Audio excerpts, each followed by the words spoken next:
من الشيطان الرجيم.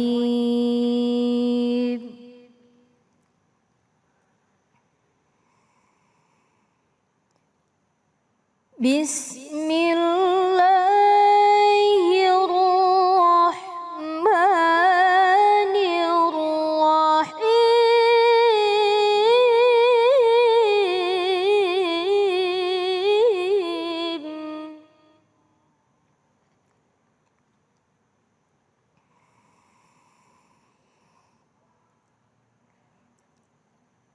زين للناس حب الشهوات من النساء والبنين والقناطير المقنطرة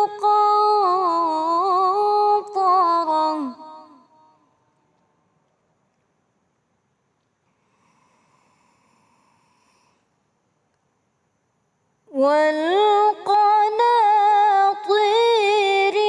المقنطرة من الذهب والفضة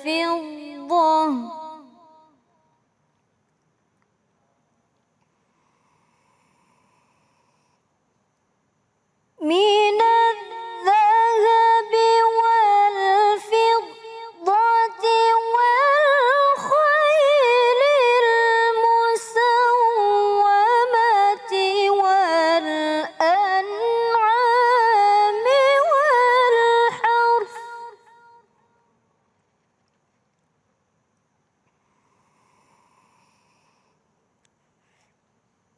ذلك متاع الحياة الدنيا والله عنده حسن المآب.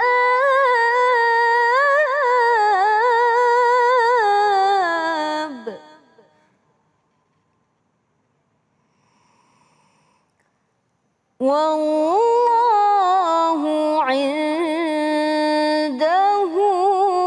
حسن المآب.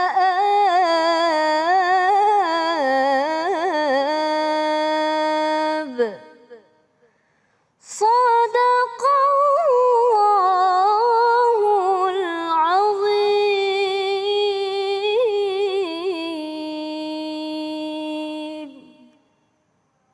Bismillahirrahmanirrahim. Allahumma salli ala Sayyidina Muhammad wa ala Sayyidina Muhammad. Assalamualaikum warahmatullahi wabarakatuh. Alhamdulillahirrabbilalamin. Di hari yang insya Allah penuh dengan nikmat sehat ini, kembali lagi saya Ali Zainal menemani pemirsa di rumah di dalam Cahaya Hati Indonesia. Baik, ada 3 tema yang akan kita bahas pada kesempatan kali ini, jangan sampai dilewatkan ya. Yang pertama, yakinkah kita masuk surga? Aduh, Masya Allah itu pertanyaan buat kita semuanya ya. Yang kedua, terus berzikir kala pandemi tiada akhir. Yang ketiga, setara bukan berarti sama, Masya Allah. Dan nanti kita akan bertemu dengan guru-guru kita yang dimuliakan Allah Subhanahu Wa Taala, Kiai Haji Syarif Rahmat, Kang Rashid, dan Kiai Mustafa. Dan seperti biasa nanti kita akan ngaji yuk bersama Ustadz Menawir Ngacir. Dan baik, jamaah yang dimuliakan Allah Subhanahu Wa Taala, kita tetap menjaga 5M ya. Mencuci tangan, menggunakan masker, menjaga jarak, menghindari kerumunan, dan membatasi diri untuk bepergian. Kalau nggak penting-penting amat, udah di rumah aja, Masya Allah ya. Dan baik, langsung saja kita akan bahas tema kita yang pertama, yakinkah kita masuk surga? Bersama guru kita yang dimuliakan Allah Subhanahu Wa Taala, Kiai Syarif Rahmat. Allahumma sholli ala Sayyidina Muhammad. Assalamualaikum warahmatullahi wabarakatuh. Alhamdulillah wassalatu wassalamu ala Rasulillah wa ala alihi wa ashabihi wa man tabi'ahu wa walah. Rabbi shrah li sadri wa yassir li amri wa hlul 'uqdatam min lisani yafqahu qawli. Subhanaka la ilma lana illa ma 'allamtana innaka antal alimul hakim. Amma ba'du. Qala Allah Ta'ala fil Qur'anil Karim wa qalatil yahudu laysatin nasara ala syai'in wa qalatin nasara laysatil yahudu ala syai'in wa hum yasluna al-kitab Kadzalika qala alladziina la ya'lamuuna misla qaulihim fallahu yahkumu bainahum yaumal qiyamati fima kanu fihi yakhtalifun. Shadaqallahul azim. Hamba-hamba Allah yang dimuliakan para pemirsa Cahaya Hati dimanapun Anda berada. Yahudi dan Nasrani membaca kitab suci yang sama. Yahudi membaca kitab suci Taurat karena memang kitab tersebut turun kepada Nabi mereka, Nabi Musa alaihissalam. Demikian juga kaum Nasrani, mereka membaca kitab Taurat karena Yesus pernah mengatakan, jangan sangkakan aku datang hendak merubahkan hukum Taurat, aku datang justru untuk menggenapkannya. Demikian dalam kitab Matius kalau tidak salah pada pasal 5 ayat ke-7. Dan ini dinyatakan dalam Al-Quran, wa idh qala Musa liqaumihi wa idh qala Isa ibnu Maryam ya bani Israil inni rasulun ilaikum musaddiqan lima baina yaday minat Taurah wa mubasysyiran bi rasul ya'ti min ba'di ismuhu Ahmad falamma ja'ahum bil bayyinati qalu hadza sihrun mubin. Dan ingatlah ketika Isa berkata kepada Bani Israel, wahai Bani Israel, sesungguhnya aku ini adalah utusan Allah untuk kamu semua. Aku datang membenarkan kitab suci Taurat dan aku datang memberikan kabar gembira akan datangnya seorang rasul setelahku yaitu Ahmad, yang namanya Ahmad. Namun sayang ketika apa yang telah datang pada mereka, Muhammad dengan membawa penjelasan yang nyata, mereka mengatakan ini adalah sihir yang nyata. Tetapi anehnya antara Yahudi dan Nasrani tidak pernah bersatu pendapatnya. Yahudi mengatakan laisatin nasara ala syai'. Orang-orang Nasrani itu ahli bid'ah, aliran sesat. Wa qalatin nasara laisatil yahudu ala syai'. Sebaliknya orang-orang Nasrani mengatakan bahwa orang Yahudi itu adalah aliran sesat, ahli bid'ah. Wa hum yatlunal kitab, padahal mereka membaca kitab yang sama. Mengapa ini terjadi? Kadzalika qala alladziina la ya'lamuuna misla qaulihim. Begitulah jika orang-orang yang tidak punya ilmu akan berbicara seperti ucapan mereka. Ma'asyiral muslimin rahimakumullah. Lah, tapi pada sisi lain mereka dalam Al-Quran dirangkaikan dalam satu kalimat seakan-akan tidak ada pemisah. Misalnya, wa qalu kunu hudan aw nasara tahtadu. Mereka berkata, jadilah kamu orang Yahudi atau menjadi orang Nasrani, niscaya kamu mendapat petunjuk. Artinya apa? Orang Yahudi mengatakan jika kamu ingin menjadi orang yang benar jalannya, ikut saja Yahudi. Dan jika kamu ingin menjadi orang yang benar kata Nasrani, kamu ikut Nasrani. Bahkan ada yang ekstrim, mereka mengatakan, la yadkhulal jannata illa man kana hudan aw nasara. Tilka amaniyuhum qul hatu burhanakum in kuntum shadiqin. Orang Yahudi dan Nasrani mengatakan tidak akan pernah masuk ke dalam surga kecuali Yahudi atau Nasrani. Menurut para mufassirin, maksud ayat ini bukan Yahudi dan Nasrani sekaligus mengatakan demikian, tetapi Yahudi berkata tidak akan masuk ke dalam surga kecuali orang Yahudi, dan orang Nasrani berkata tidak akan masuk ke dalam surga kecuali orang Nasrani. Tilka amaniyuhum, kata Allah. Ini adalah angan-angan kosong mereka. Katakan hai Muhammad, hatu burhanakum in kuntum shadiqin. Datangkan pada kami bukti-bukti, dalil-dalil, argumen-argumen, alasan-alasan apa yang menyebabkan kalian mengatakan bahwa Yahudi yang akan masuk surga atau Nasrani akan masuk surga. Tidak yang lainnya. Sebutkan argumenmu, sebutkan alasanmu, sebutkan bukti dan petunjuk dari kitab sucimu jika kamu orang yang benar. Ma'asyiral muslimin rahimakumullah. Allah mengatakan ini dalam Al-Quran untuk menjadi renungan kita semua. Menjadi pelajaran kita semua. Bahwa apa yang pernah terjadi pada kaum Yahudi dan Nasrani akan terjadi di tengah umat Muhammad sallallahu alaihi wasallam. Bukankah orang Yahudi itu membaca kitab Taurat? Betul? Bukankah Nasrani juga membaca kitab Taurat? Benar. Tapi kenapa antara Yahudi dan Nasrani sering menuduh bid'ah dan sesat? Kemudian yang satu mengatakan kami yang masuk surga, yang lain mengatakan kami yang masuk surga. Kamu tidak masuk surga. Ini akan terjadi di tengah umat Muhammad sallallahu alaihi wasallam yang membaca kitab suci yang sama. Hari ini kita menyaksikan. Ormas ini membaca Al-Quran.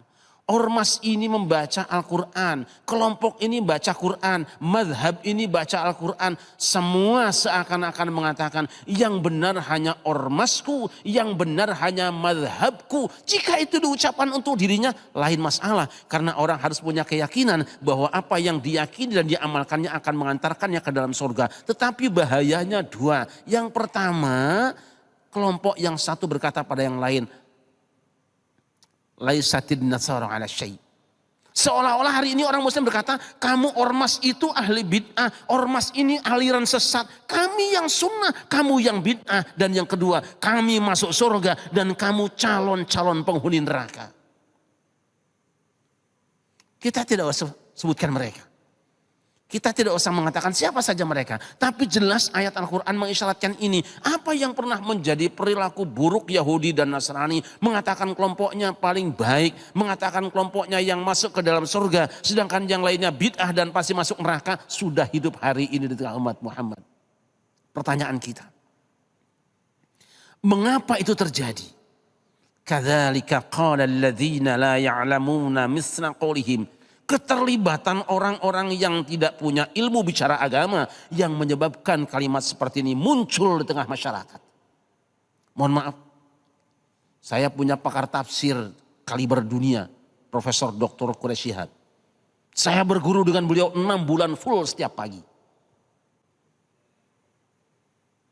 Tidak pernah beliau mengatakan bid'ah, dolalah, sesat, surga, neraka. Tidak pernah. Kenapa? Beliau ahli ilmu.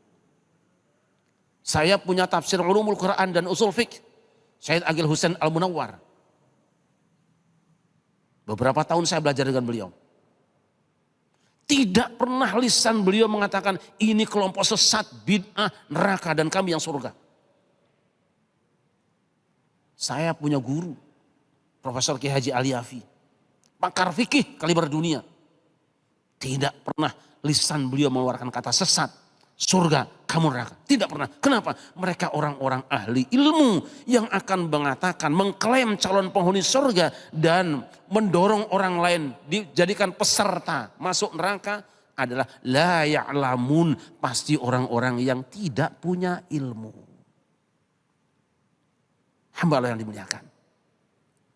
Yang kedua, apakah benar orang-orang yang mengklaim masuk surga itu dijamin masuk surga, sementara lawan-lawannya yang berbeda pendapat, beda madhabnya, beda fahamnya, beda amaliyahnya pasti masuk neraka? Tidak.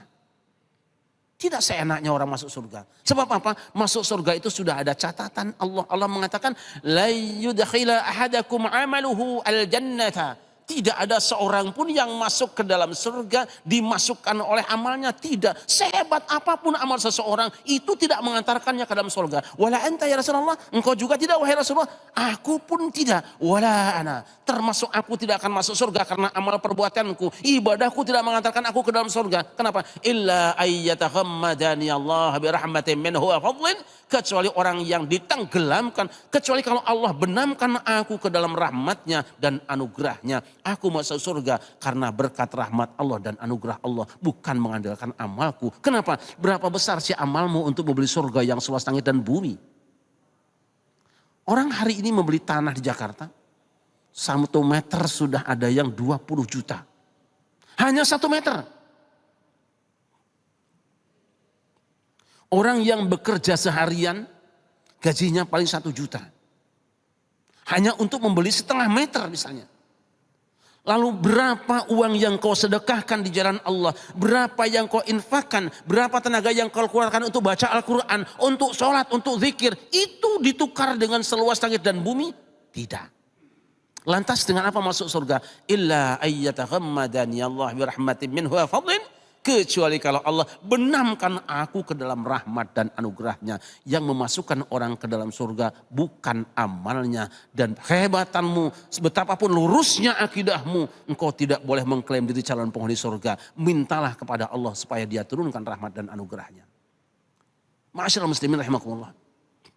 Penyakit ini sekarang sudah menyebar. Coba kita tanya diri. Penyakit ini sudah kemana-mana. Tidak anak kecil, tidak remaja, tidak orang tua, tidak ulama sudah keranjingan penyakit ini. Kenapa? Sebab memang kelompok ulama yang memulainya. Rasul pernah mengatakan bahwa ulama di akhir zaman itu sangat buruk perilakunya. Tentu tidak semua. Minhum takhrujul fitnah wa ilaihim ta'ud. Dari mulut mereka muncul fitnah, kegoncangan kehidupan ini. Bukan dari orang awam. Sebab kalau orang awam tidak akan bisa dipercaya. Dari mulut ulama lah keluarnya fitnah. Dari mulut ulama lah keluarnya goncangan. Wa ilaihim ta'udu. Dan kepada mereka pula akan dikembalikan mereka yang bertanggung jawab. Dan mereka akan dapat hukumannya. Hamba Allah yang dimuliakan. Oleh karena itu kepada para ulama. Dan seluruh kaum muslimin pada umumnya. Tugas kita adalah melaksanakan perintah Allah dan meninggalkan larangannya. Tidak membuat SK sendiri calon penghuni surga. Siapa calon penghuni surga? Mereka yang telah dibenamkan oleh Allah. Dicelupkan oleh Allah. Subhanallah. Itu yang akan dimasukkan ke dalam surga. Karena barang yang akan diberangkatkan juga harus ada labelnya dulu. Hasbunallahu wa ni'mal wakil. Assalamualaikum warahmatullahi wabarakatuh.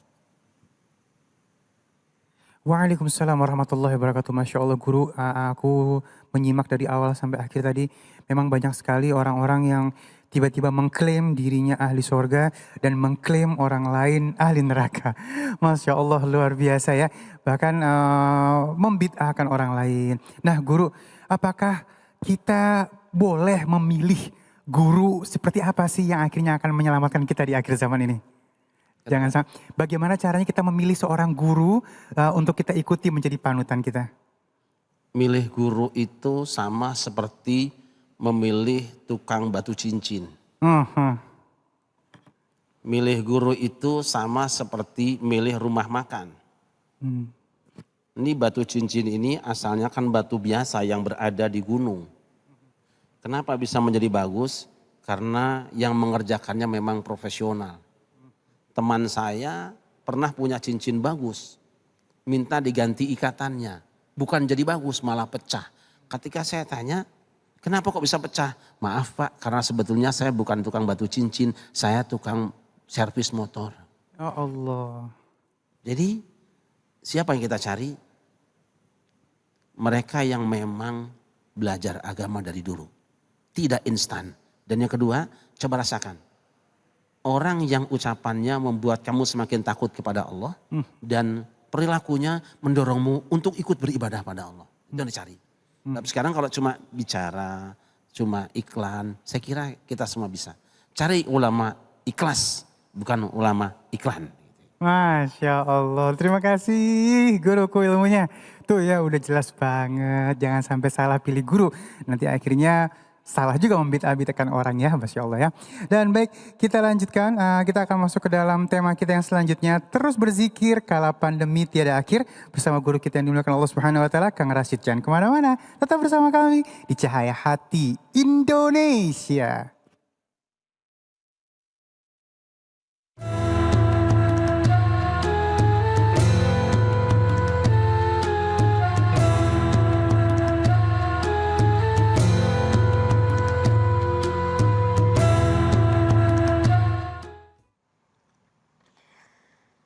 أعوذ بالله من الشيطان الرجيم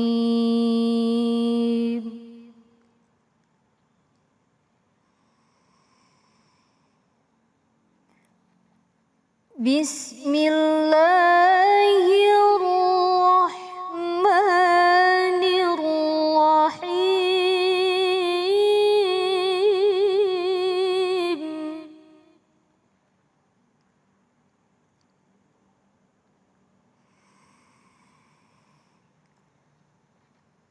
يا أيها الذين آمنوا اذكروا الله ذكرا كثيرا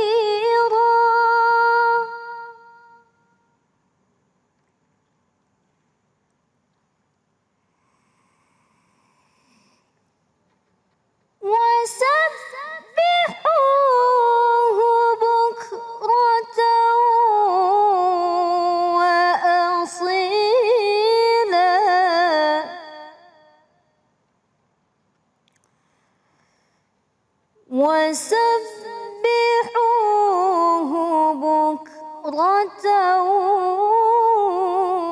وأصيلا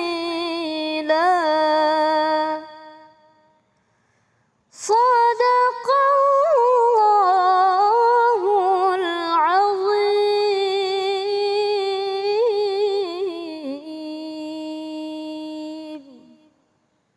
Maha benar Allah dengan segala firman-Nya. Anissa Nur Lestari, Masya Allah.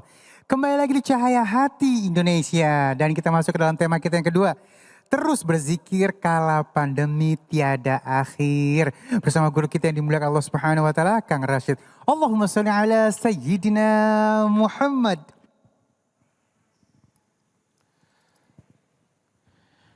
Bismillahirrahmanirrahim. Assalamualaikum warahmatullahi wabarakatuh. Waalaikumsalam warahmatullahi wabarakatuh. Alhamdulillahi wa kafa, wassalatu wassalamu ala sayyidinal mustafa, wa ala alihi wa ashabihi ahli sidki wal wafa. Ashhadu an la ilaha illallah, wa ashhadu anna sayyidana Muhammadan abduhu wa rasuluh. Ayuhal hadirun, bunda ayahanda pemirsa Cahaya Hati yang dirahmati Allah Subhanahu wa taala. Terima kasih Mas Ali, dan zikir terus menerus walau pandemi belum berakhir. Pandemi dimunculkan karena ada satu bakteri atau virus yang namanya COVID-19. Ini memunculkan penyakit yang jadi pandemi. Punten sekali bunda ayahanda pemirsa Cahaya Hati, saya mendengar ucapan para guru-guru kami bahwa tidak hanya pandemi yang membuat kita mengingat kepada Allah. Banyak sekali juga penyakit-penyakit yang sudah bertengger di tengah kehidupan masyarakat sebelum COVID-19 datang. Amradul mujtama, ada 3 jenis penyakit masyarakat dari era zaman Rasulullah hingga sekarang. Dan itu pun obatnya satu, zikrullah. Apa saja penyakit yang bertengger hingga kini? Ada 3 jenis penyakit yang berada di tengah masyarakat. Pertama, penyakit dosa, dzanbun. Dia meninggalkan kewajiban, meninggalkan tugas mengabdi kepada Allah. Itu dosa. Dan dosa ini bisa menarik azab, bisa menarik murka. Karena abai, lupa kepada kewajiban. Ini penyakit, dzunub. Yang kedua yang bertengger di masyarakat itu penyakit adalah lalai atau ghaflah. Lalai ini membahayakan Mas Ali, pemirsa. Lalai, contoh anak muda bergaul dengan anak pemudi-pemuda gitu ya. Bergaul sampai bebas gaulnya, lalai. Lalai dengan batasan-batasan, protokol pergaulan. Apa efeknya? Muncullah penyakit namanya free sex atau MBA, married by accident. Lalai. Lalai dengan akhlaknya, lalai dengan jati dirinya. Sehingga dia married by accident, dia menikah karena ada kecelakaan Mas Ali. Kedua, orang yang mendapatkan amanah jadi pemimpin. Dia korupsi, lalai. Ini penyakit yang bertengger di hati. Yang ketiga, penyakit itu adalah sombong dan putus asa. Yang punya kekuasaan, angkuh dan sombong. Yang tidak menemukan jawaban, putus asa, mendingan mati. Ini penyakit. Dosa, lalai, putus asa, angkuh dan sombong. Ini penyakit yang mengakar di tengah masyarakat. Kemana nyari obatnya? Kemana nyari obat penyakit yang sedang bertengger bertahun-tahun di tengah masyarakat? Datang penyakit tambahan namanya COVID-19 pandemi. Semua ini punten bahwa syariat-syariat yang kita laksanakan perintah Allah itu adalah obat. Kullu syariatin dawa. Setiap syariat itu adalah obat. Salat syariat, zakat syariat, menikah syariat, pergi haji syariat, menyantuni yatim piatu syariat, berobat tatkala sakit syariat. Syariat-syariat ini adalah obat, dawa. Nah, sedangkan Kang Rashid siapa pemberi obatnya? War Rasulullah adalah tabib. Sedangkan Rasul adalah doktornya. Maka ketika kita di tengah pandemi, temuin dokter untuk mengobati gelisah pandemi ini. Salah satu obat di kesemua penyakit itu adalah zikrullah. Mengingat Allah, itu obat lalai, obat dosa, mohon diampunkan kepada Allah, angkuh dan sombong. Orang itu angkuh, orang itu sombong karena dia lupa kepada Allah. Semua ini obatnya satu, zikrullah. Mari kita dengarkan ayana pemirsa Cahaya Hati. Ada sahabat Nabi namanya sahabat Sayyidina Mu'ad bin Jabal. Beliau mendengar wejangan dari Rasulullah Sallallahu Alaihi Wasallam. Qala Rasulullah Sallallahu Alaihi Wasallam. Rasul bersabda, ma amila ibnu Adama amalan, siapa saja manusia yang beramal, melakukan perbuatan baik, amalan satu perbuatan, anjalahu min adzabillah, min dzikrillah. Perbuatan itu mengantarkan orang si pelakunya terhindar dari azab murkanya Allah, kecuali min dzikrillah, ingat kepada Allah. Orang yang hatinya la ilaha illallah, zikir. Orang yang menegakkan sholat, zikir. Allah berfirman, aqimis sholah lidzikri. Tegakkan sholat subuh, tegakkan sholat zuhur, tegakkan berdirikan sholat asar, lidzikri, supaya engkau ingat kepadaku. Kalau engkau sudah ingat kepada Allah, punten, bagaimana sikap Allah kepada yang ingat kepadanya? Allah akan menyelamatkan orang tersebut dari murkanya. Allah akan menyelamatkan orang tersebut dari azab dan murkanya. Kenapa? Karena dia ingat kepada Allah. Lihat, Allah berfirman, fadkuruni adzkurkum. Jika engkau ingat kepadaku, aku ingat urusan pandemi virus coronamu. Jika engkau ingat kepadaku lewat Al-Quran, aku ingat urusan rezekimu.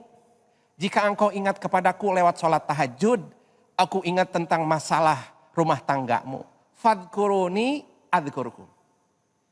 Maka tapi punten sekali pemirsa, ingat Allah jangan hanya pada saat pandemi. Tapi ingat Allah sepanjang waktu dan sepanjang masa. Ingat Allah jangan sometime. Tapi ingat Allah adalah anytime. Bahkan kalau boleh ke Mas Ali, overtime. Karena punten, kalau sekarang ingat Allah karena pandemi, lantas kalau pandemi hilang, lupa Allah gitu. Jadi ingat Allah di setiap waktu dan setiap zaman. Karena itu adalah penyelamat. Zikrullah adalah obat segala penyakit. Penyakit lalai, obatnya zikrullah. Dosa yang menggunung, ingat ke Allah, diampuni Allah. Orang yang angkuh merasa jadi raja, celaka, Fir'aun ditenggelamkan. Namrud hancur oleh nyamuk, makhluk Allah kecil. Kita ingat dengan peristiwa Namrud, karena angkuh, sombong, Fir'aun angkuh dan sombong. Oleh Allah kirim tentaranya makhluk namanya lalat, masuk ke telinga Namrud, muntah di 9 lubang, nanah dan darah. Namrud tersungkur mati oleh makhluk Allah yang namanya lalat. Teringat dengan peristiwa itu, Allah punten sekali ada satu makhluk Allah namanya corona. Tidak berdaya dunia ini sampai 2 tahun. Entah kenapa, entah para pemimpin yang angkuh dan sombong, entah para orang kaya yang angkuh dan sombong, ini dituntut dengan peristiwa pandemi ini, kembalilah ke Allah. Kembali kepada Allah adalah kunci keselamatan. Bagaimana Kang Rasid cara kembali kepada Allah? Zikrullah. Mari kita pemirsa ingat dengan sabda Nabi yang berikutnya. Yang diriwayatkan oleh Imam Abu Hurairah. Beliau menyampaikan, Rasulullah menyampaikan, Yaqulullah dalam hadis qudsinya. Ana ma'a abdi. Allah berfirman dalam hadis qudsinya, Ana ma'a abdi, ma dzakarani, wa taharakat bi syafatah. Bahwa aku, Mas Ali, pemirsa, aku kata Allah, aku akan menyertai makhlukku. Aku akan menyertai hambaku. Penyertaan Allah dengan hambanya, pendampingan Allah dengan hambanya, mendampingi dengan ampunan. Mendampingi dengan rahmatnya. Mendampingi dengan kasih sayangnya. Ana ma'abdi. Pendampingan punten atuh. Seorang pasien, Mas Ali, didampingi oleh dokter, pasien tenang. Ada dokter nih. Seorang anak yang gelisah didampingi oleh ibu dan bapaknya. Tenang itu anak. Sekarang seorang hamba didampingi oleh pencipta. Masya Allah. Ana ma'a abdi, itu maknanya. Aku kata Allah akan mendampingi penduduk negeri Indonesia dengan ampunan. Aku akan mendampingi negeri Indonesia dengan keberkahan, berlimpah sumber daya alam.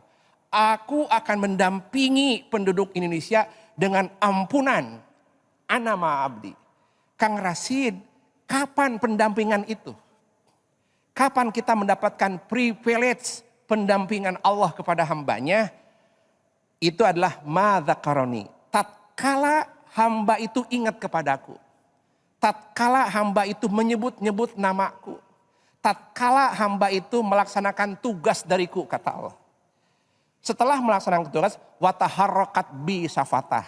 Dan lisannya bergerak, Mas Ali. Wataharrokat bi safatah, lisannya bergerak. Allah, Allah, Allah. Nah, maka oleh karena itu penting sekali zikrullah ini adalah obat dari segala obat.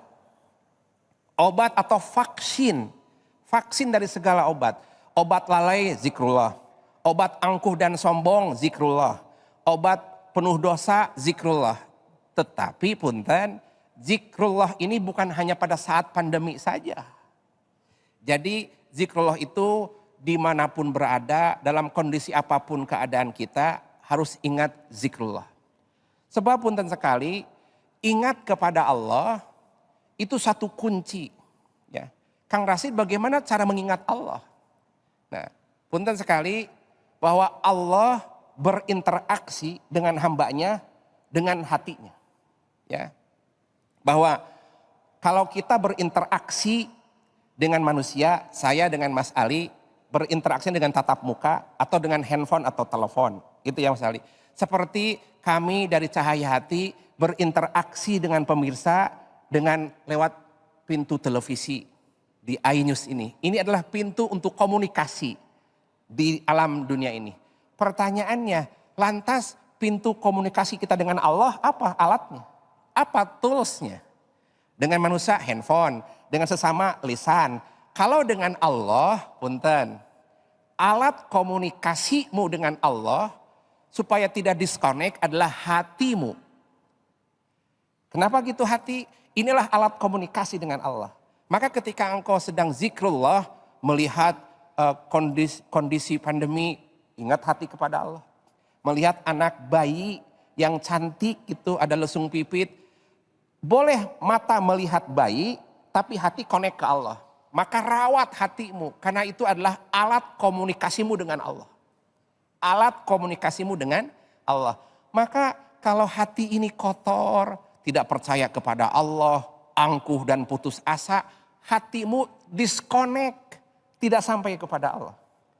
Sebab Bunda Yanda, lihat Allah menyampaikan dalam satu paparannya, dipertegas oleh Kangjeng Nabi Muhammad SAW, Innallaha la yangduru ila suwarikum wa ajsamikum. Allah tidak berinteraksi dengan rupawan, cantik dan gantengmu. Allah tidak berinteraksi dengan kedikjayaan dan kekayaanmu. Tetapi Allah berinteraksi yang duru ila kulubikum. Allah itu berinteraksi dengan hatimu. Inilah alat zikirmu kepada Allah. Alat zikirmu kepada hatimu. Maka kunci untuk bisa konektivitas dengan Allah, tidak terjadi disconnect, rawat hatimu. Maka itulah alat kita untuk zikrullah. Maka Allah berfirman bismillahirrahmanirrahim, ala bidzikrillahi tatmainnul qulub. Jika hatimu terus connect kepada Allah, jika hatimu melihat peristiwa kemahakuasaan Allah di alam jagat raya ini, maka engkau tenang hatimu, tentram hatimu, Allah akan kasih problem solving di tengah pandemimu. La haula wala quwata illa billahil aliyil azim. Masya Allah, terima kasih guruku yang dimuliakan Allah Subhanahu wa Ta'ala, Kang Rashid, Masya Allah ya. Jadi jangan pernah kita berhenti berzikir ya. Insya Allah akan menyelamatkan kita di dunia maupun di akhirat. Jamaahku yang dimuliakan Allah Subhanahu wa Ta'ala, insya Allah sesaat lagi kita akan membahas tentang setara bukan berarti sama. Bersama guru kita yang dimuliakan Allah Subhanahu wa Ta'ala, Kiai Mustafa. Jangan kemana-mana, tetap bersama kami di Cahaya Hati Indonesia.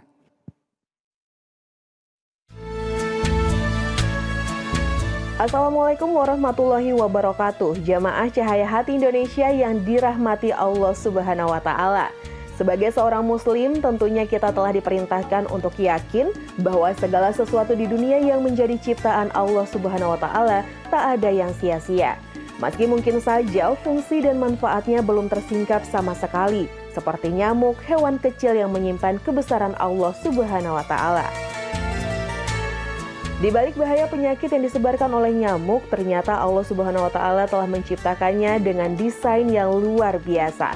Dalam penelitian ahli biologi, ternyata nyamuk memiliki kemampuan untuk mengetahui letak-letak pembuluh darah manusia. Nyamuk pun dibekali alat pendeteksi panas yang bekerja sebagai inframerah. Tak hanya itu, setiap nyamuk memiliki alat pencair darah dan pembius manusia. Hal inilah yang menjadikan nyamuk sebagai salah satu inspirasi teknik pembedahan modern. Penyakit-penyakit yang ditimbulkan nyamuk pun mendorong manusia untuk termotivasi menemukan obatnya. Dan seiring perkembangan ilmu pengetahuan, manusia dapat terus mengembangkan obat untuk melawan nyamuk, mulai dari cara yang alami hingga kimia yang aman dan ramah lingkungan. Keberadaan nyamuk di dunia sangat dinanti-nanti oleh pemangsa yang hidupnya bergantung pada larva nyamuk. Jika tidak ada nyamuk, bisa jadi mereka mati kelaparan. Padahal pemangsa nyamuk juga merupakan hidangan yang lezat bagi hewan-hewan yang lain yang lebih tinggi tingkatannya pada rantai makanan di bumi. Dengan begitu, nyamuk ikut berperan dalam menjaga keseimbangan di bumi ini. Terlebih nyamuk dijadikan perumpamaan oleh Allah dalam menggambarkan dunia yang fana ini dan tertuang dalam hadis riwayat At-Tirmizi, andaikan dunia ini adalah pandangan Allah sama dengan bobot satu sayap nyamuk saja, maka dia tidak akan memberi orang kafir seteguk air pun. Perumpamaan dari nyamuk ini membuat kita dapat memetik pelajaran agar tidak perlu mengejar dunia, karena dunia dan seisinya ini tidak ada apa-apanya, hanya sebesar sayap nyamuk. Itu tadi alasan dibalik terciptanya nyamuk. Sungguh maha besar Allah Subhanahu wa taala yang telah menciptakan seisi bumi dan makhluknya. Kembali lagi di Cahaya Hati Indonesia. Masya Allah, terima kasih yang masih bergabung bersama kami. Insya Allah kita akan terus menambah ilmu hari ini ya. Dan baik, kita akan masuk ke dalam tema kita yang ketiga. Setara bukan berarti sama. Bersama guru kita yang dimuliakan Allah Subhanahu wa taala, Kiai Mustafa. Allahumma sholli ala Sayyidina Muhammad.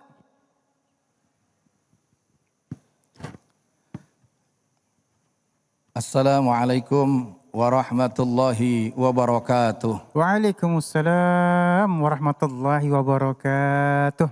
Bismillah walhamdulillah wassalatu wassalamu ala rasulillah Sayyidina wa maulana Muhammad ibn Abdillah wa ala alihi wa sahbihi wa mawalah. Allahumma anfa'na bima 'allamtana wa 'allimna ma yanfa'una. Allahumma zidna ilma warzuqna fahma wa atina hikmah. Allahumma barik lana fi majlisina hada. Allahumma barik lana fi majlisina hada ya Allah. Wahassil maqasidana birahmatika ya arhamar rahimin. Puji syukur alhamdulillah kita panjatkan kehadirat Allah Subhanahu wa taala. Salawat beriring salam tak lupa semoga Allah curahkan kepada panutan kita bersama, suri teladan kita semua, yakni baginda Rasulullah Nabi Muhammadin sallallahu alaihi wasallam, dan semoga Allah taala berikan kucuran salawat salam itu pun kepada keluarga beliau, para sahabat beliau, serta seluruh umat beliau, termasuk kita semua, para jamaah Cahaya Hati di Indonesia yang semoga kita senantiasa diberkahi, dimuliakan oleh Allah Subhanahu wa taala. Pemirsa Cahaya Hati Indonesia yang dimuliakan oleh Allah Subhanahu wa taala. Di dalam agama kita, salah satu pokok daripada ajarannya adalah prinsip egalitarian. Apa itu prinsip egalitarian? Yakni adalah persamaan antara sesama manusia. Antara laki-laki dan perempuan, antara suku-suku, antara bangsa dan juga keturunan, semuanya adalah dari satu yang satu, dari Allah Subhanahu wa taala. Dan juga semuanya adalah merupakan sama dalam ketentuan Allah Subhanahu wa taala. Hal ini dijelaskan di dalam surah Al-Hujurat, surah ke-49 ayat 13, di mana Allah Subhanahu wa taala berfirman, A'udzu billahi minasyaitonir rajim. Bismillahirrahmanirrahim. Ya ayyuhan nasu inna khalaqnakum min dzakari wa unsa wa ja'alnakum syu'uban wa qabaila lita'arafu inna akramakum indallahi atqakum innallaha alimun khabir. Yang artinya sesungguhnya bahwasanya ya ayuhan nasu, wahai sekalian manusia, wahai para manusia, inna khalaqnakum, kami menciptakan kalian semua, min dzakarin au unsa, dari seorang laki-laki dan perempuan, min dzakarin wa unsa, dari seorang laki-laki dan perempuan. Wa ja'alna bainakum syu'uban wa qabaila, dan kami jadikan kalian semua bersuku-suku, berbangsa-bangsa, lita'arafu, agar kalian semua dapat saling mengenal satu dengan yang lain. Inna akramakum indallahi atqakum, sesungguhnya yang paling mulia di antara kalian semua adalah hamba-hamba Allah yang bertakwa. Innallaha alimun khabir, sesungguhnya Allah Ta'ala zat yang maha mengetahui lagi juga maha teliti. Pemirsa Cahaya Hati Indonesia yang dirahmati oleh Allah Subhanahu wa Ta'ala, dalam ayat ini ada 3 pelajaran penting. Yang pertama adalah persamaan, yang kedua adalah lita'arafu, saling kenal mengenal antara satu suku bangsa dengan yang lain, dan yang ketiga adalah standar kesuksesan kemuliaan seseorang adalah dinilai atau dilihat dari ketakwaannya kepada Allah Subhanahu wa Ta'ala. Yang ingin Al-Fakir bahas adalah tentang persamaan, khususnya sesuai dengan tema yang diberikan, yaitu sama belum tentu setara, belum tentu sama. Artinya apa? Di sini terkait dengan masalah perempuan. Kita tahu bahwasanya agama kita sangat menjunjung tinggi wanita, sangat memuliakan wanita.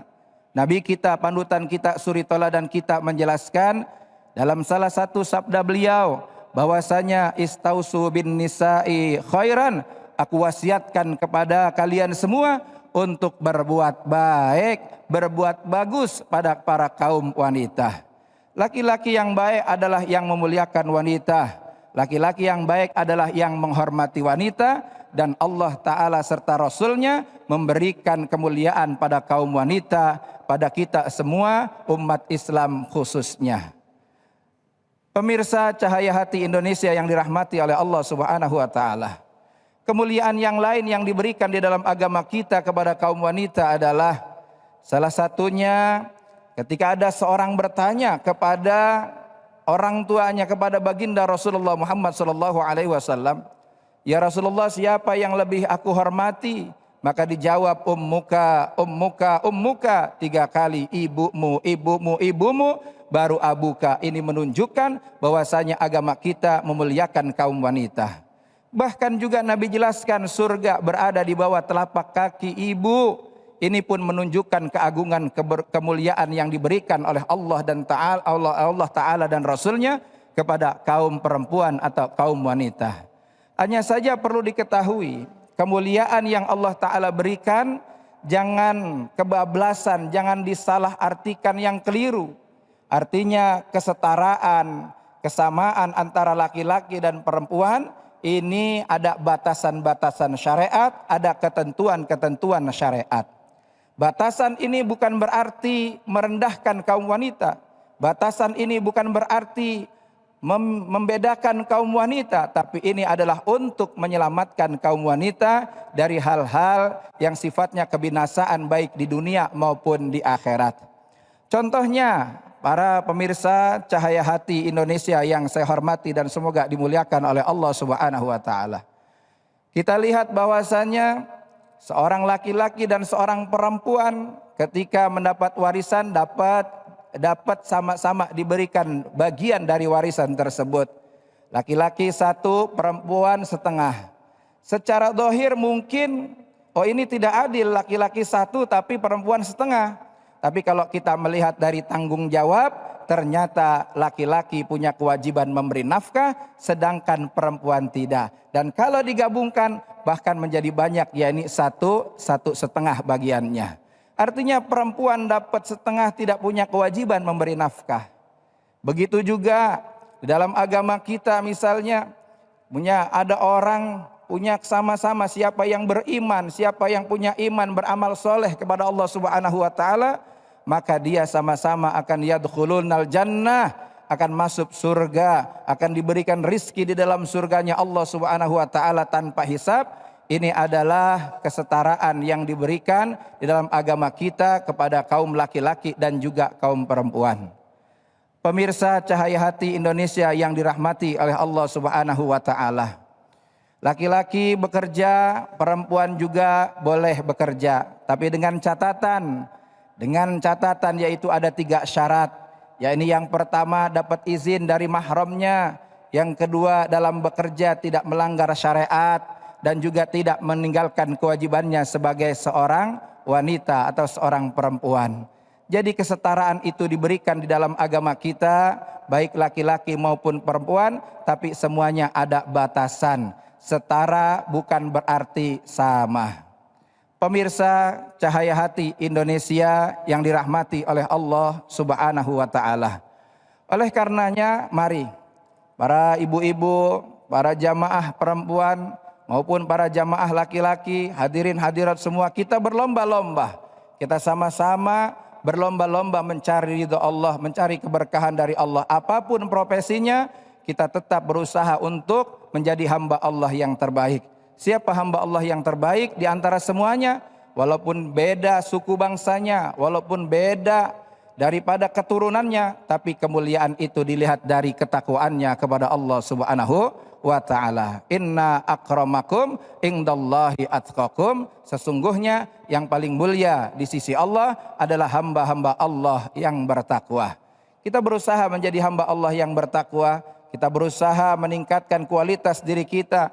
Kita banyak mohon ampun kepada Allah, khususnya di tengah pandemi ini. Kita banyak munajat mendekatkan diri kepada Allah Subhanahu wa taala agar kita senantiasa menjadi hamba yang diridhoi oleh Allah Subhanahu wa ta'ala.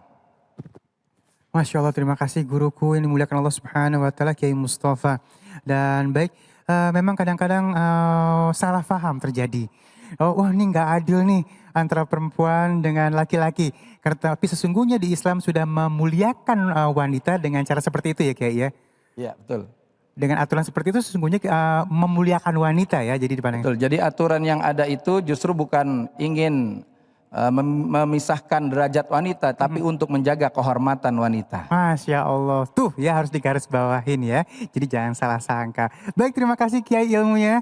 Dan jamaahku yang dimuliakan Allah Subhanahu wa ta'ala, setelah lagi kita akan membahas atau menjawab pertanyaan-pertanyaan yang sudah masuk melalui media sosial kita. Jangan kemana-mana, tetap bersama kami di Cahaya Hati Indonesia.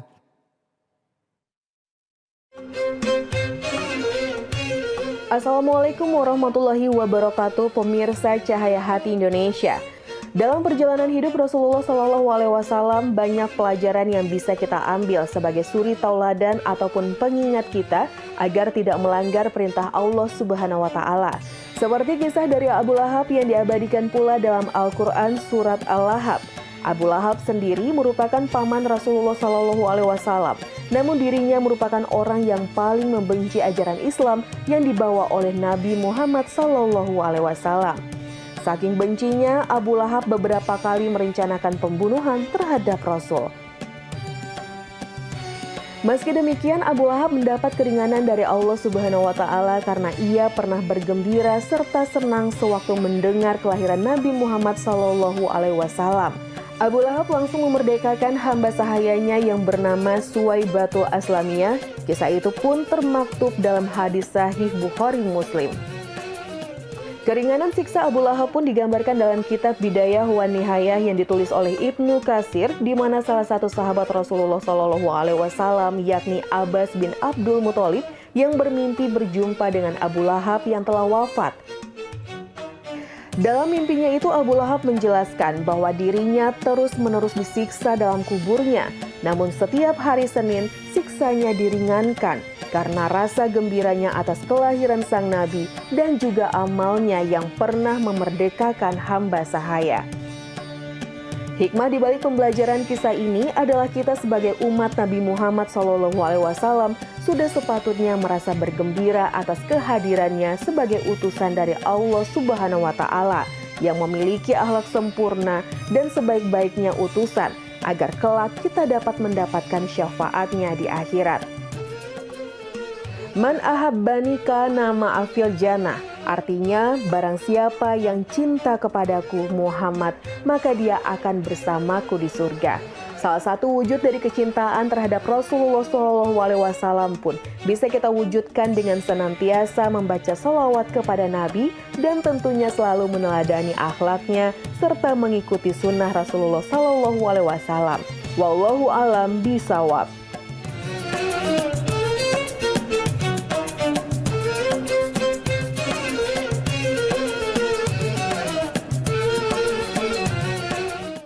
Kembali lagi di Cahaya Hati Indonesia, Masya Allah, terima kasih yang masih bergabung bersama kami. Dan saat ini kita akan menjawab pertanyaan-pertanyaan yang sudah masuk melalui media sosial kita. Kita pilihkan pertanyaan yang sesuai dengan tema kita pada kesempatan kali ini ya. Dan terima kasih sudah mengirimkan pertanyaan-pertanyaan tersebut. Baik, untuk yang pertama mohon kesediaannya guruku yang dimuliakan Allah Subhanahu wa Ta'ala, Kiai Syarif Rahmat. Ini Ali izin bacain dulu Kiai, ini dari Ed Sarah Putri. Pertanyaan beliau Kiai. Kiai, saya mau bertanya, apakah manusia yang sudah melihat surga, adakah manusia yang sudah melihat surga dan neraka sebelumnya katanya. Dan bila di surga, apakah kita berpisah dengan keluarga kita? Karena sejatinya ruh itu berdiri sendiri tanpa ikatan keluarga. Masya Allah pertanyaannya nih, Masya Allah. Baik, silakan Kiai. Bismillahirrahmanirrahim. Nabi Adam dan Hawa leluhur kita pernah tinggal di dalam surga. Allah katakan, wa qulna ya Adam uskun anta wa zawjukal jannata wa kula minha ragadan haitsu syi'tuma wa la taqraba hadhihi syajarata fatakuna minadh dhalimin. Kami katakan, hai Adam, tinggallah engkau dan istrimu dalam surga, silahkan engkau makan apa yang kamu suka yang berlimpah itu, dan kamu jangan mendekati salah satu pohon ini sehingga kamu tidak termasuk di antara orang-orang yang zalim. Menurut versi mayoritas ulama, al-jannah di sini adalah surga, yaitu surga Jannatul Khuldi, tempat nanti kita akan tinggal di sana. Tapi sebagian ulama mengatakan yang dimaksud al-jannah di sini adalah taman biasa di bumi di kawasan Yaman Utara. Yang kedua, Nabi Idris juga dikatakan di dalam surga. Wa rafa'nahu makanan 'aliyya, dan kami angkat dia ke tempat yang tinggi. Menurut sebagian ulama juga itu adalah surga. Sehingga ada cerita mengatakan bahwa Nabi Idris ketinggalan sendalnya kemudian minta masuk lagi. Tetapi juga tafsir ini ada pendapat yang menentang karena apa? Makanan aliyah di sini adalah bukan tempat secara fisik tetapi di hadapan Allah Subhanahu wa Ta'ala. Tapi yang pasti Rasulullah baginda Nabi besar Muhammad sallallahu alaihi wasallam ketika Isra Mi'raj, ittala'tu ilal jannah, aku sempat nongol ke surga. Jadi Rasul pernah masuk ke dalam surga, melihat surga, dan pernah melihat juga neraka. Jadi katanya, ittala'tu ilal jannah faraitu aksal aliyah al-fuqara wa ittala'tu ilan nar faraitu aksal aliyah an-nisa. Aku melongok ke dalam surga, penghuni yang terbanyak adalah orang-orang fakir miskin, dan aku melongok ke dalam neraka, ternyata penghuni terbanyak adalah kaum wanita. Kenapa? Yakfurna, karena mereka banyak kufurnya. Kafir tidak beragama Islam bukan. Yakfurna al-ashir, mereka banyak mengingkari keluarganya, suaminya. Kadang-kadang diberi tiap hari, lupa satu kali dia bilang, perasaan aku tidak pernah diberi sama sekali. Bagaimana dengan keluarga kita yang masuk ke dalam surga bukan karena kekeluargaannya, kecuali kekeluargaan yang saling mengamalkan, saling mendukung di dalam ibadahnya. Masing-masing orang fa innahum atihi yaumil qiyamati farda, nanti orang datang bertemu dengan Allah tuh seorang-seorang, masing-masing, tidak seperti itu. Wallahu a'lam bishawab. Masya Allah, terima kasih Kiai. Dan kita masuk ke dalam pertanyaan yang kedua. Ini dari Rina Nurina namanya ya beliau ya. Pertanyaannya Pak Kiai, bagaimana menanggapi orang yang mengolok-olok agama kita? Apalagi agama Islam dikatakan agama yang menjual akhirat saja. Mohon nasihatnya Pak Kiai. Setiap pemeluk agama pasti akan meyakini dan mengatakan bahwa agama kami yang benar. Sama, orang Nasrani akan mengatakan yang benar Nasrani. Orang Yahudi mengatakan Yahudi yang benar. Dan kami orang Islam akan mengatakan yang benar adalah Islam sesuai dengan firman Allah, inna dina indallah al-Islam. Dalam kehidupan berbangsa dan bernegara, saya sangat berharap bahwa agama yang berbeda ini bisa bekerja sama. Dulu dalam kajian P4 kita pernah membaca saling menghormati antar makhluk agama dan penganut kepada percayaan pada Tuhan Yang Maha Esa sehingga terbina kerukunan dan saling bekerja sama antara pemeluk agama dan penganut kepercayaan pada Tuhan Yang Maha Esa. Itu kira-kira penataran tahun 1978 dulu kira-kira atau 84 saya mengalami itu. Artinya apa? Baiklah antar kita sangat berbeda. Beda dalam keyakinan, beda dalam aturan dan lain sebagainya. Tetapi dalam kehidupan berbangsa, bernegara, sedapat mungkin kita mencari yang samanya sehingga kita bisa bekerja sama untuk kesejahteraan bersama dan kejayaan Indonesia. Dan yang kedua, jika ini tidak mungkin dilakukan maka jika masing-masing bertahan ingin juga tahu yang benar, kapan kita buka diskusi, kita berdialog dengan tetap dalam semangat kebangsaan, kita tunjukkan argumen masing-masing, kita berdebat tetapi dengan debat yang dilandasi kasih sayang dalam anak-anak bangsa. Kami meyakini bahwa ini jalan terbaik. Ketahuilah, setiap orang yang mengatakan bahwa agama Islam itu salah, itu adalah ucapan yang salah menurut penganut agama Islam. Jika Anda atau siapa saja ingin membuktikan, insya Allah saya termasuk di antara orang yang siap melayani. Masya Allah, luar biasa. Baik, terima kasih Kiai. Dan kita masuk ke dalam pertanyaan yang selanjutnya. Untuk kesediaannya Kang Rashid ya. Dan selanjutnya Masya Allah, Masya Allah, Masya Allah. Terima kasih Kiai. Dan baik, Ali bacain pertanyaan yang pertama buat guru kita Kang Rashid. Pak Ustadz, saya melihat orang tua ketika berzikir sangat lama katanya. Sementara saya baru 5 menit aja rasanya tidak kuat dan merasa capek katanya. Apakah ada yang salah di diri saya? Mohon nasihatnya kata beliau. Silakan Kiai. Masalah, terima kasih Mas Ali dan pemirsa Cahaya Hati yang dirahmati Allah. Orang tua kita meminta ke Allah dengan anteng, kalam, tumak nina.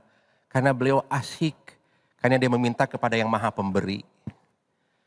Kalau kita masih kurang betah, kurang aman, 3 menit sudah gelisah, 3 menit sudah anteng, 3 menit sudah juga tidak seperti orang tuanya. Yang perlu diperiksa adalah butuhkah dia kepada Allah. Nah, rasa butuh itulah yang membuat dia asik dan tentram berdekatan dengan Allah. Allah punya prokes saudaraku, sebagaimana istana punya prokes. Kalau engkau mau masuk ke istana, ada protokol keistanaan. Tepat waktu datangnya, pakaian yang jernih, pakaian yang bersih, yang nyaman. Itu protokol datang ke istana. Begitupun ketika minta kepada Allah, ada protokolnya. Allah menyampaikan kepada kita dalam satu suratnya, Bismillahirrahmanirrahim, Udu'u rabbakum tadarru'an wa khufyah. Mintalah engkau kepada Allah dengan hati yang tunduk, hati yang patuh, dan kondisi tubuh yang bersih. Mungkin dia tidak nyaman, Mas Ali, pakaiannya mungkin bau jadi tidak nyaman dia. Atau mungkin dia tidak menghadap, maka menghadaplah. Kalau Ka'bah itu adalah kiblatnya sholat. Kalau langit itu kiblatnya doa. Maka dimanapun posisimu mintalah kepada Allah dengan cara protokol yang Allah siapkan. Dengan hati yang bersih, hati yang tunduk dan patuh kepadanya. Satu itu, yang kedua izin pemirsa bahwa kenapa kok tidak betah? Rohaninya sedang sakit. Lihat sesepuh duduk 2 jam di majelis zikir, anteng sekali. Betah, rohaninya nyaman. Tapi kalau rohani punten, rohani yang muda, energik, duduk 1 menit itu gatel. Karena rohaninya sedang ada di dunia online. Padahal dia sedang menghadap Allah. Maka punten, kasihlah makan supaya anteng. Makanannya apa? Makanan rohani adalah merasakan kehadiran Allah. Itu makanan rohani, Mas Ali. Makanan akal adalah ilmu. Makanan hati asma'ullah. Makanan nafsu, jiwa itu adalah mendekat kepada Allah. Mudah-mudahan itu adalah tips dari Kang Rashid supaya engkau betah berhadapan dengan Allah Subhanahu wa taala. Masya Allah tuh jelas banget ya. Mudah-mudahan kita bisa memperbaiki diri kita ya, Masya Allah. Dan baik, kita masuk ke dalam pertanyaan yang selanjutnya. Ini dari Etnia Rahmah. Guru, baik manakah zikir sendiri atau bersama-sama? Dan apakah zikir kita diterima ketika kita sambil nonton TV atau sinetron? Mohon nasihatnya, Guru. Terima kasih Mas Ali. Berzikir pada sambil nonton gitu ya. Tapi TV nyala gitu ya. Itu membahayakan Mas Ali. Berzikir sambil nonton, berzikir itu fast track. Itu jalan jalur cepat menuju Allah. meleng sedikit, ya itu membahayakan. Jangan-jangan penjaga gedung jadi Tuhannya, karena dia meleng hatinya. Meleng hatinya. Maka punten sekali bahwa tadi punten sekali Allah mengatur protokol ketika meminta kepada Allah. Ketika mengatakan la ilaha illallah, la ilaha illa ana. Betul ketika engkau tidak Tuhan selain Allah, kecuali engkau yang maha menjamin rezekiku. Nah kesadaran itu kepada Allah bahwa harus fokus.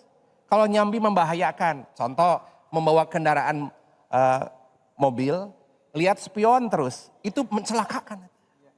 Nah kadang hati kita itu suka direcokin oleh nafsu, direcokin oleh handphone, tidak fokus. Maka pun sekali kalau mau menghadap Allah meminta harus rapih, bersih. Bahkan tadi bolehkah sendiri-sendiri atau berjamaah? Punten sekali, kalau bagi yang mulai perlu ada mursid, katakan pembimbing. Ayo kita naik kendaraan, begini cara menggunakannya. Gitu. Nah maka oleh karena itu izin sekali bagi Allah ma'al jamaah. Bahwa berjamaah itu lebih utama. Kemudian meminta kepada Allah, contoh orang sholat berjamaah terselamatkan. Oh dia bacaan fatihahnya belum fasih, bacaan ruku dan sujudnya belum tumaninah. Karena berjamaah terselamatkan oleh imam. Iya. Nah begitu pun dalam berdoa, barangkali diaminkan oleh para ulama, diaminkan oleh orang-orang soleh. Dia minta di sana orang kotor, itu terselamatkan. Itu manfaat berjamaah. Maka sampai izin zikir meminta kepada Allah. Contoh Allah menyampaikan dalam satu firman-Nya bahwa aqimis shalah lidzikri. Tegakkanlah sholat karena sholat itu bagian dari zikir kepadaku. Bagaimana kalau sholat melamun? Mas Ali melamun tidak fokus ke Allah, itu bagaimana kan dia sedang berhadapan dengan Allah Subhanahu wa taala. Jadi intinya ketika menghadap kepada Allah, rapihkan pakaiannya. Rapihkan makanannya, jangan yang haram. Yang ketiga fokus menghadap kepada Allah dan awali dengan istighfar kepada Allah. Insya Allah itu mudah-mudahan itu bisa mengarahkan dia fokus dan tumakninah ketika menghadap kepada Allah Subhanahu wa taala. Masya Allah, terima kasih guru keilmunya. Dan baik, memang kadang-kadang kita nih pengen dikhususkan oleh Allah sementara kita tidak bisa mengkhususkan Allah. Nah mungkin sedikit nih motivasi guru. Sehingga akhirnya kita mengkhususkan Allah, kita ini benar-benar butuh Allah. Jadi kadang-kadang kita butuh sama Allah, kita ingin mengkhusus, tapi kita lebih mengkhususkan dunia. Silakan. Ya, memang belum menghadap ke Allah. Tapi masih banyak rintangan dan halangan. Izin Mas Ali, ruh itu masuk ke dalam jasad, itu seperti ketika pesawat mau landing di airport. Sebutnya di airport Cengkareng. Ketika di atas, itu pesawat tuh anteng. Masih goyang. Tapi ketika mendarat itu turbulennya besar sekali. Begitupun juga ruh. Ketika masuk ke dalam jasad itu daya cengkramnya kencang. Cengkraman dunia, cengkramnya kekuasaan, cengkramnya putus asa dengan corona. Itu rohani itu terkerangkeng. Salah satu memerdekakan itu memang supaya rohani kita tidak terkerangkeng, zikrullah. Zikrullah itu memang kunci untuk menentramkan itu. Jadi harus fokus ke Allah memang. Ya Insya Allah. Baik, mungkin Kiai sedikit Kiai. Zikir itu kan makanan rohani. Nah kadang-kadang benar sekali pada saat duduk, aduh lama banget sini. Nah terus kadang-kadang kita nggak jujur sama diri kita. Berarti nih diri kita ada yang nggak beres nih. Nah Kiai untuk menyadarkan bahwa diri kita tuh nggak nyaman karena kita masih ada yang nggak beres atau ada hati kita yang masih belum dekat dengan Allah. Motivasinya mungkin Kiai. Oh iya, jadi kadang-kadang pada saat kita duduk sama-sama zikir itu panas tuh kita tuh. Panas terus tidak bisa menikmati seperti orang lain menikmati. Nah kita sadar kadang oh berarti ada yang salah sama diriku. Bagaimana sih cara memperbaikinya Kiai? Seorang qori, seorang penyanyi akan beda suara dan nafasnya ketika makan kenyang dan makan sedang. Anggap saja Ustadz Muammar. Ustadz Muammar ketika akan tampil, beliau pasti sudah makan. Tetapi tidak kekenyangan. Sebab ketika perutnya kekenyangan itu nafasnya akan tertahan. Pendek dia. Begitu juga dengan sebelahnya ini, hati ini. Orang yang kenyang perutnya, yang saya maksud dengan kenyang itu kewargen, terlalu kenyang. Tidak akan merasakan tidak ada jatah kelezatan untuk yang lainnya. Silakan rebutan. Apakah mau dikenyangkan perutnya atau mau dikenyangkan hikmahnya, rohaninya. Kenyang perutnya, dikenyangkan dia, ditarik ke sini. Jadi jatahnya sempit. Silakan porsinya dibagi saja. Artinya apa? Supaya nikmat zikir itu salah satunya adalah walil batnil khola. Sedapat mungkin kosongkan lambungmu. Puasa. Masya Allah ya, luar biasa ya. Memang segala sesuatunya memang dari perut nih masalahnya ya. Baik, terima kasih Kiai ilmunya dan pemirsa di rumah. Sesaat lagi kita akan melengkapi kenikmatan kita dengan belajar ngaji bersama guru kita Ustadz Munawir Ngacir. Jangan kemana-mana, tetap bersama kami di Cahaya Hati Indonesia.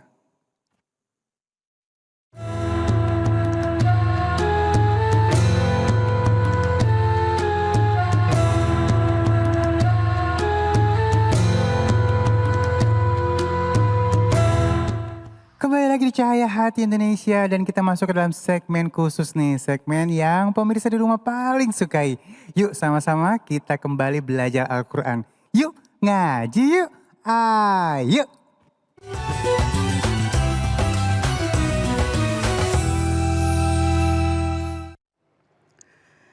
Pintunya surga, la ilaha illallah. Kunci pembukanya Muhammadur Rasulullah. Tanamkan dalam hati dua kalimat suci ini. Janganlah sampai goyang selama hidup sampai mati. Assalamualaikum warahmatullahi wabarakatuh. Waalaikumsalam warahmatullahi wabarakatuh. Hamdan wa syukran lillah. Amma ba'du. Para pemirsa Cahaya Hati Indonesia yang selalu dirahmati oleh Allah Subhanahu wa ta'ala. Semoga hidup para pemirsa selalu hidupnya makmur, matanya enggak lamur, insya Allah rambutnya enggak bertabur. Mudah-mudahan orangnya selalu bersyukur. Alhamdulillah. Salawat serta salam kita sampaikan ke haribaan junjungan kita baginda Nabi besar Muhammad sallallahu alaihi wasallam. Semoga para pemirsa dan juga yang ada di studio yang masih pada jomblo atau jomblowati, mudah-mudahan Allah kasih barang-barang mendapatkan syafaatul uzmah nanti di yaumul akhirah. Amin ya robbal. Ya robbal alamin. Ya robbal. Amin. Ini baru kali ini Bib aneh ngajar dipelototin sama nenek-nenek. Ya Allah, alhamdulillah. Dipelototin alhamdulillah. Dari rumah berarti ini ya, dipelototin dari rumah. Masya Allah. Tahadus binimah kepada para alim ulama yang sempurna hanya milik Allah Subhanahu wa ta'ala. Dan saya Munawir Ngacir tidak sendirian, saya ditemani oleh bincang tamu kita yang luar biasa. Aduh, mau saya sapa. Assalamualaikum. Salam. Waduh ya Allah. Man ismuka? Ismi Muhammad Kamal Reza. Waduh, Muhammad Reza ya. Masya Allah. Min aina asluka? Dari Pekayon, Pejaten. Oh, Pejaten. Masya Allah. Sekarang masih lagi kuliah apa masih di Madrasah? Kuliah tadi. Kuliah. Masya Allah. Semester berapa? Semester 3. Allah ya Karim, masih jauh ya. Masih di awang-awang gitu ya. Ya Allah. Reza, motivasi untuk memberikan kepada pemirsa jamaah, terutama yang nenek-nenek yang udah pada kisut gitu ya. Kira-kira apa yang buat motivasi kepada mak-mak kita? Motivasi mama ya terus bahagiain anaknya aja suatu saat nanti anaknya bisa membahagiakan dia. Masya Allah. Nah pemirsa, sebelum kita bahas bareng-bareng surah Al-Fat, yaitu bagaimana saya nggak menggurui ya Mas Reza ya. Jadi ngaji bareng-bareng, yuk kita benerin bareng-bareng. Nah, sebelum kita membahas bersama-sama, tentunya akan dibacakan oleh bintang tamu kita, yaitu Saudara Reza. Silakan, Mas Reza. Surah Al-Fat ayat 16. A'udzu billahi minasy الشيطان الرجيم بسم الله الرحمن الرحيم قل للمخلفين من الأعراب ستدعون إلى قوم أولي بأس شديد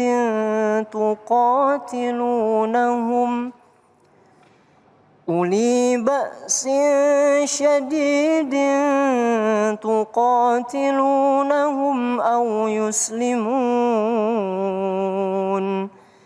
فإن تطيعوا يؤتكم الله أجرا حسنا وإن تتولوا كما توليتم من قبل يعذبكم عذابا أليما صدق الله العظيم.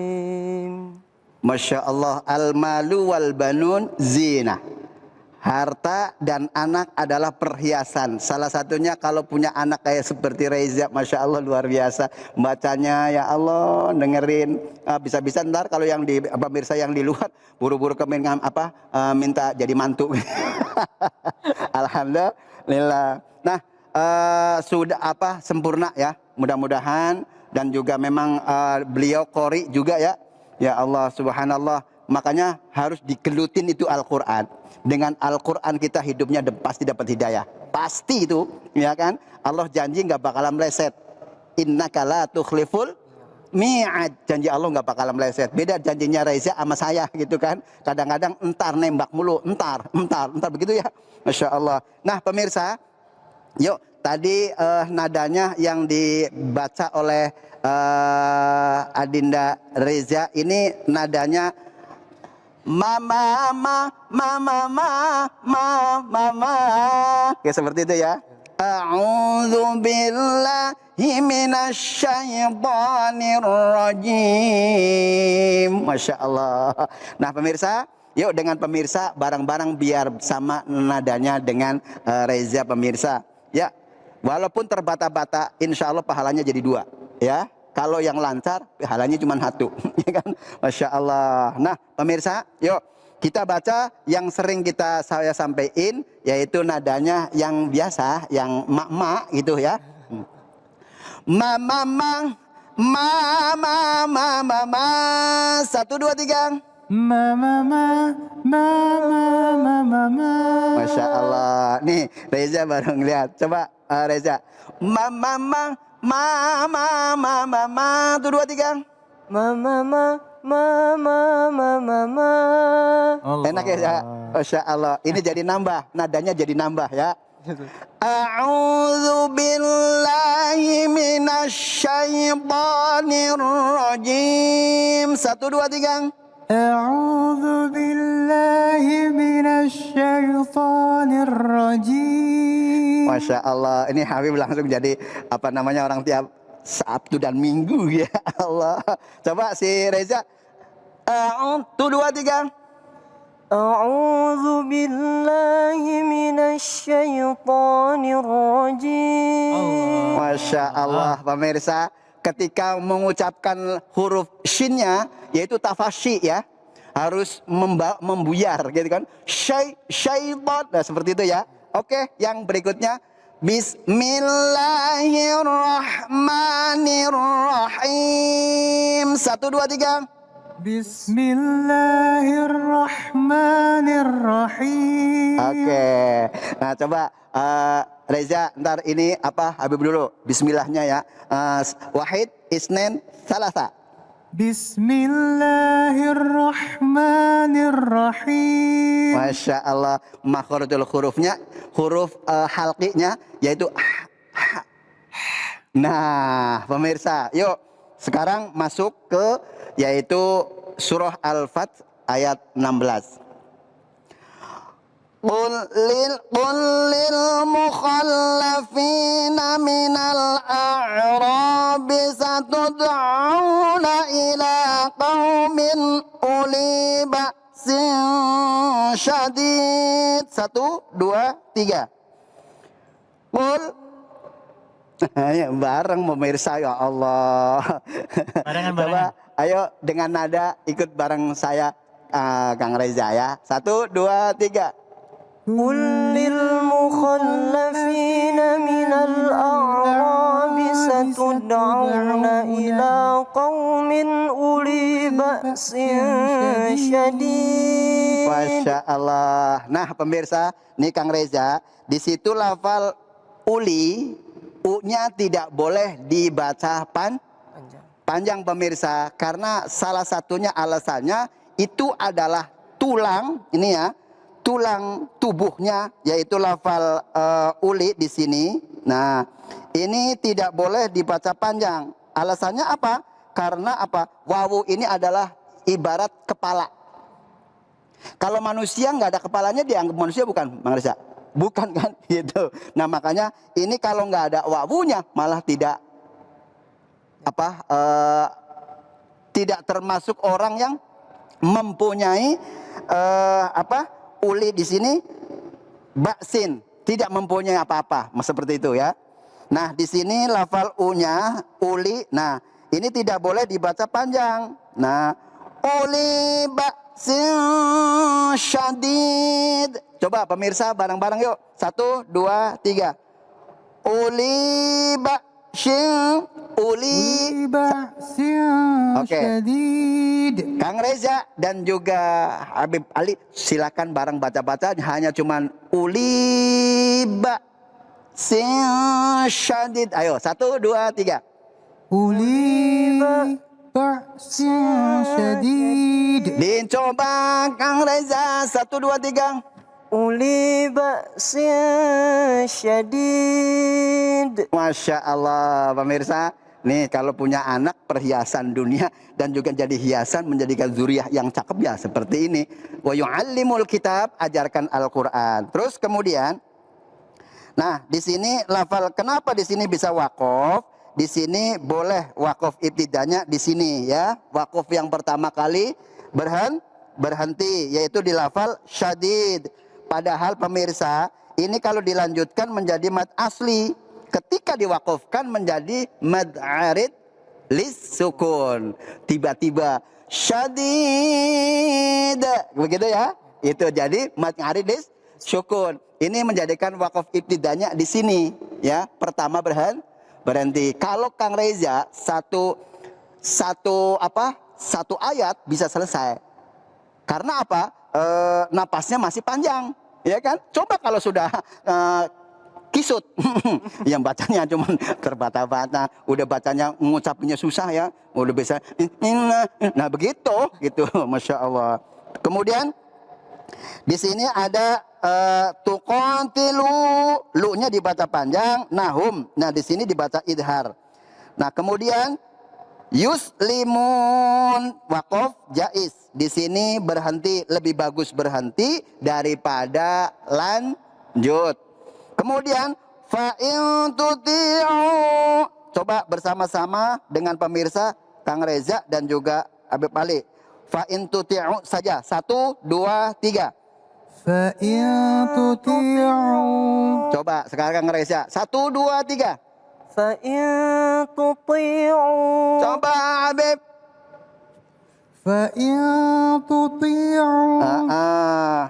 Pemirsa, nun mati ketemu tak dibaca ikhfa. Di dalam qaidahnya, di dalam kitab Hidayatus Sibyan ada wa akhfiyan inda baqil ahrufi jumlatuha khamsatu asyri fa'rifi. Jadi ketika ada membaca ikhfa, ketika ada nun mati bertemu dengan huruf ikhfa yang jumlahnya ada 15 apa 14? 14. Masya Allah. Yaitu ada 15 huruf ikhfa, yaitu ta, jim, dal. Nah, sampai fa dan qaf. Mudah-mudahan nah di sini bacaan ikhfa, kemudian yu'tikumullahu dibaca tafhim pemirsa, dibaca tebal. Kesimpulannya yaitu buat pemirsa semuanya, ketika ingin bacanya lancar, yaitu kita setiap hari harus membaca Al-Quran walau ayatan, walaupun hanya cuman seayat. Insya Allah kita menjadikan mahir bil Quran, mahir dalam membaca Al-Quran. Insya Allah mudah-mudahan ada manfaatnya dan esok bisa berjumpa kembali dengan Munawir Ngacir. Burung cendrawasih belinya di Kampung Melayu. Terima kasih, I love you. Sekian, assalamualaikum warahmatullahi wabarakatuh. Waalaikumsalam warahmatullahi wabarakatuh. Baru saja kita ngaji ceria bersama guru kita Ustadz Munawir Ngacir ya. Jangan kemana-mana, tetap bersama kami di Cahaya Hati Indonesia.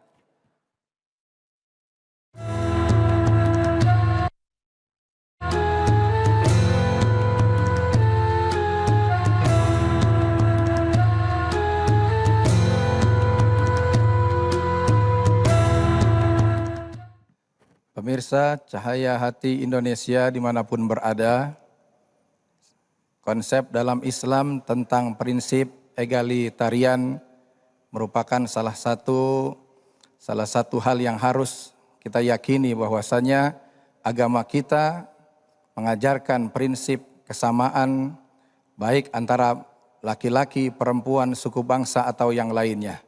Tapi ingat, kemuliaan itu bukanlah dilihat dari suku bangsa atau yang lainnya, melainkan dinilai dari ketakwaannya kepada Allah Subhanahu wa Ta'ala. Dalam satu syair dijelaskan bahwasanya akramukum indahu jalla wa ala atqakum fadlati qad qala, yang paling mulia di antara kalian orang yang paling takwa kepada Tuhan. Semoga apa yang disampaikan Allah berikan keberkahan, jadi ilmu yang bermanfaat buat kita semua. Dan semoga Allah senantiasa membimbing kita agar menjadi hamba-hamba Allah yang bertakwa kepada Allah Subhanahu wa Ta'ala. Amin ya rabbal alamin. Alhamdulillahirabbil alamin. Pemirsa Cahaya Hati yang rahmati Allah, alhamdulillah kita sudah di penghujung acara. Kita mohon keberkahan doa bersama-sama. Nabi menyampaikan doa saiful mu'min. Doa adalah senjatanya orang-orang yang beriman. Kita bergelantung, bergelayut kepada Allah Subhanahu wa Ta'ala di tengah pandemi ini. Bismillahirrahmanirrahim. Alhamdulillahirabbil alamin. Hamdan yuwafi ni'amahu wa yukafi'u majidah. Ya Rabbana lakal hamdu kama yanbaghi li jalalika wa 'azimi sultanik. Ya amanal khaifin, wahai Allah yang menenteramkan hati-hati yang gelisah. Ya amanal khaifin, wahai Allah yang menenteramkan hati-hati yang takut. Aminna mimma nahof, amankanlah negeri kami, amankanlah hati-hati para pemimpin kami, amankanlah hati-hati para ulama kami, amankanlah nurani masyarakat Indonesia kami untuk hanya takut kepadamu ya Allah. Ya amanal khaifin, wahai Allah yang menerangkan hati-hati yang resah dan gelisah. Salimna mimma nahof, selamatkanlah kepada apa yang kami takuti ya Allah. Ya amanal khaifin, wahai Allah yang menenteramkan hati-hati yang gegana, gelisah, galau merana. Amankanlah hati kami, najjina mimma nahof, hilangkanlah rasa takut itu, ganti dengan rasa tentram dan bahagia. Baldatun thayyibatun rabbun ghafur, tancapkan rasa tentram di hati penduduk negeri ini, tancapkan rasa tentram di hati para pemimpin negeri ini, tancapkan rasa tentram di hati para ulama negeri ini. Ya Allah, negeri yang baldatun thayyibatun rabbun ghafur, kami menantikanlah negeri yang seperti itu. La haula wala quwata illa billahil aliyil azim. Masya Allah, terima kasih guru-guru yang dimuliakan Allah Subhanahu wa Ta'ala, Kiai Syarif Rahmat, Kang Rasid, Ustadz Munawir Ngacir, Kiai Mustafa, dan Anissa Nur Lestari. Terima kasih juga untuk seluruh pemirsa di rumah. Dan pastikan Anda terus menjaga 5M. Mencuci tangan, menggunakan masker, menjaga jarak, menghindari kerumunan, dan batasi diri untuk pergian. Kalau nggak penting-penting amat, di rumah aja. Saya Ali Zainal undur diri. Assalamualaikum warahmatullahi wabarakatuh. Ya Nabi salam alaika, ya Rasul salam alaika, ya Habib salam